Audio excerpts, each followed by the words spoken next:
As usual প্রত্যেকবারের মতো 2 সদস্য বিশিষ্ট একটি দল ঘুরতে বেরিয়েছে গ্রামের পথে পথে। ভিডিও বানাতে হবে দেখে ঘুরি তা না, ঘোরাটা আসলে আমাদের একটা নেশা, ঘুরতে ভালো লাগে গ্রামের পথে পথে। পার্থক্যটা শুধু আগে ক্যামেরাটা চালু থাকতো না, এখন ক্যামেরাটা চালু থাকে। গ্রামের সৌন্দর্য দেখতে ভালো লাগে। এই যে আমরা দুটি প্রাণী এভাবেই কিন্তু প্রায়ই ঘুরে ঘুরে দেখি। আগে ক্যামেরা বন্দি হতো না, এখন ক্যামেরা বন্দি হয়।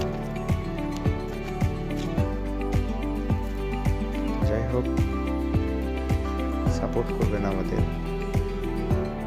সাবস্ক্রাইব করে।